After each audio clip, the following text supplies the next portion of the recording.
उपराष्ट्रपति चुनाव के लिए भाजपा अपने ही सहयोगियों का समर्थन नहीं जुटा पा रही है। इसके लिए एक बड़ी खबर भी सामने आ रही है। कहा जा रहा है कि उपराष्ट्रपति चुनाव में भाजपा के उम्मीदवार को सपोर्ट करने के लिए नायडू ने एक बड़ी कीमत मांग ली है। कहा जा रहा है कि अगर ये कीमत नायडू को दी गई, उसके बाद ही नायडू उपराष्ट्रपति उम्मीदवार का समर्थन करेंगे, यानी सीपी राधाकृष्णन का समर्थन करेंगे, जो एनडीए के उम्मीदवार हैं।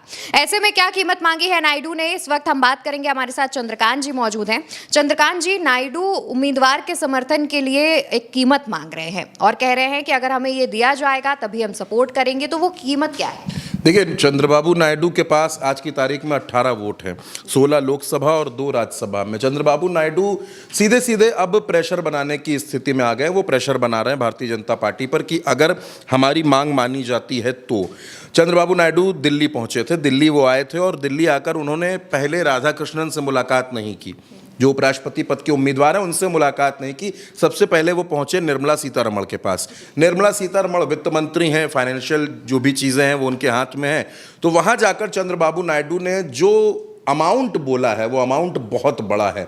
उन्होंने सीधे तौर पर यह कह दिया कि हमको आंध्र प्रदेश के लिए 5,000 करोड़ रुपए एक्स्ट्रा चाहिए, एक्स्ट्रा 5,000 करोड़ रुपए चाहिए, क्योंकि हमको लंबित परियोजनाओं का विकास करना है, हमको वहां पर काम करना है, तो आप हमें 5,000 करोड़ रुपए दीजिए। किसी भी केंद्र सरकार के लिए राज्य को पैसा देना कोई बड़ी बात नहीं है, और वो भी जब आप घटक दल हैं, आप गठबंधन में हमारे साथ शामिल हैं। ये पैसा अगर हेमंत सोरेन मांगते तो उसके मिलने की उम्मीद कम होती, लेकिन क्योंकि नायडू ने मांगा है, घटक दल हैं, और सबसे बड़ी बात है इस अमाउंट को मांगने की जो टाइमिंग है वो टाइमिंग बड़ी ज़बरदस्त है। उपराष्ट्रपति का चुनाव होना है, 9 सितंबर को मतदान होना है, नामांकन हो चुका है, और ऐसे में चंद्रबाबू नायडू अचानक ये डिमांड रख देते हैं।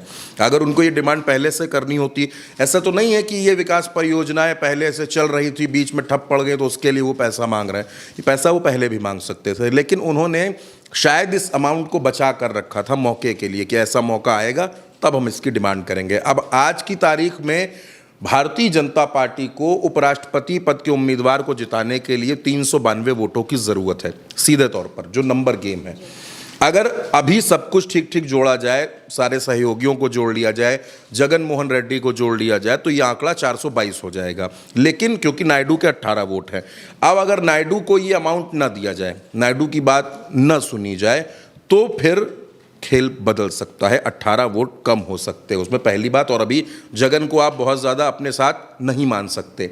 ऐसे में चंद्रबाबू नायडू जब निर्मला सीतारमण के पास पहुंचे, वहां उनकी जो भी मुलाकात हुई हो, जाहिर सी बात है वो मुलाकात की जो बातें होती हैं वो बाहर नहीं आती हैं, लेकिन उसके बाद फौरन चंद्रबाबू नायडू निकले और वो पहुंच गए सीपी राधाकृष्णन के पास मिलने के लिए। वहाँ उन्होंने उनको अपना सपोर्ट दिया और बाहर आकर उन्होंने कहा कि जिस तरीके की बातें चल रही हैं वो कोई डाउट करने की ज़रूरत नहीं, हमारे बीच में सब कुछ ठीक है। फिर एक मुद्दा वहाँ पर, जैसा कि मैंने अभी 4 दिन पहले भी एक चर्चा में मैंने जिक्र किया था कि तमिल अस्मिता का मुद्दा उठा, तो चंद्रबाबू नायडू ने उस पर गोलमोल करके जवाब दे दिया। यानी कुल मिलाकर चंद्रबाबू नायडू इस चुनाव में, इस उपराष्ट्रपति के चुनाव में अपना फ़ायदा निकालने की कोशिश कर रहे हैं। उनको लग रहा है कि अगर अभी 5,000 करोड़ ले लिया तो ले लिया, वरना अगर कहीं बिहार का जो चुनाव चल रहा है, बिहार के चुनाव का नतीजा अगर एनडीए के खिलाफ चला गया और नीतीश कुमार की पार्टी टूटी, नरेंद्र मोदी दिल्ली में कमज़ोर हुए, तो वैसी स्थिति में चंद्रबाबू नायडू क्या करेंगे?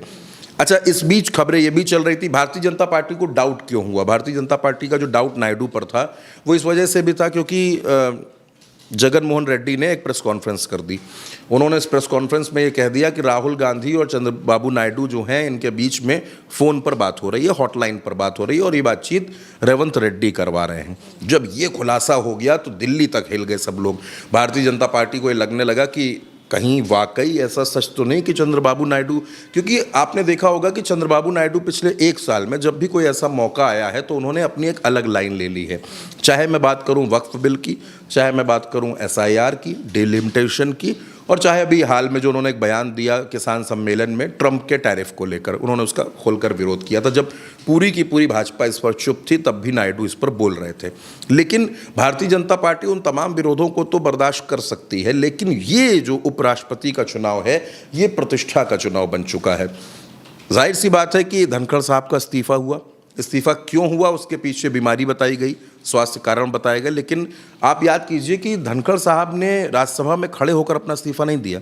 उन्होंने सांसदों से ये नहीं कहा कि ठीक है, बहुत अच्छा सफ़र रहा और अब मैं इस्तीफा देना चाहता हूँ। एक चिट्ठी आती है और चिट्ठी के बाद उनका इस्तीफा हो जाता है, यानी खुलकर कोई भी बात सामने नहीं आती है।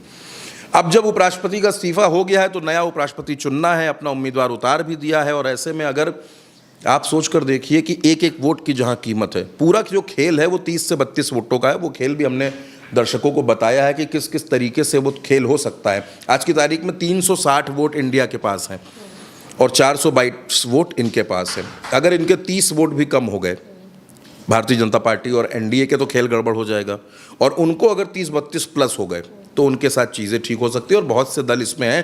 पूरा जो दारोमदार है वो दक्षिण के राज्यों पर निर्भर करता है, चाहे वो वाईएसआर हो, चाहे वो नायडू हो, और चाहे फिर आप उड़ीसा में नवीन पटनायक की बात कर लें। नवीन पटनायक के पास लोकसभा में कोई सदस्य नहीं है, लेकिन राज्यसभा में 8 सांसद उनके पास हैं, तो वो भी एक इंपॉर्टेंट की फैक्टर इस चुनाव का है। लेकिन क्योंकि अब नायडू खुद दिल्ली पहुंचे, उन्होंने निर्मला सीतारमण से बात की, और जाहिर तौर पर निर्मला सीतारमण ने उनको ये आश्वासन दिया होगा कि हम आपके बजट के लिए काम करेंगे और हम आंध्र प्रदेश की पूरी मदद करेंगे। उसी के बाद चंद्रबाबू नायडू राधाकृष्णन से मिलने के लिए गए हैं।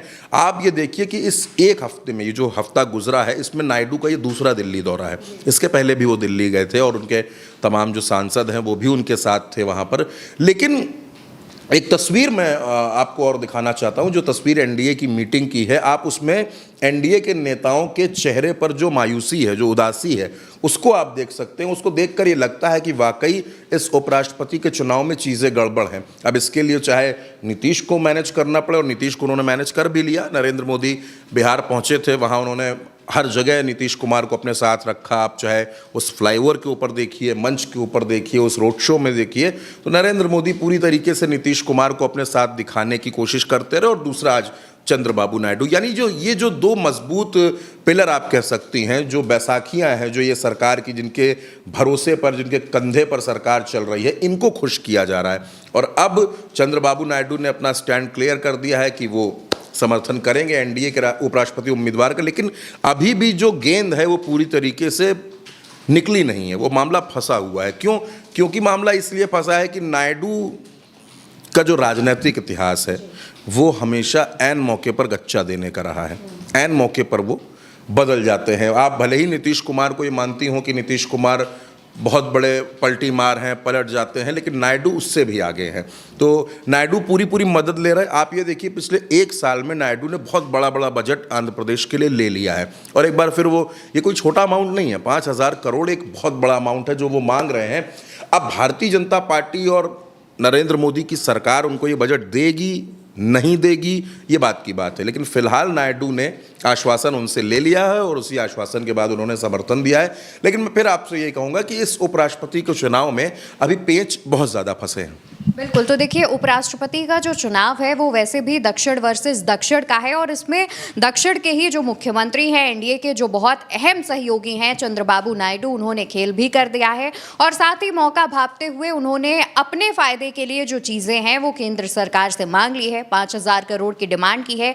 देखने वाली बात होगी कि क्या 5,000 करोड़ जो रुपए हैं वो चंद्रबाबू नायडू को दिए जाते हैं, या फिर वो एंड मौके पर खेल कर सकते हैं। आपको क्या लगता है, कमेंट सेक्शन में बताइएगा। तमाम जानकारी हमारे साथ चंद्रकांत जी ने साझा की। मैं हूं आपके साथ अवंतिका अवस्थी। नमस्कार।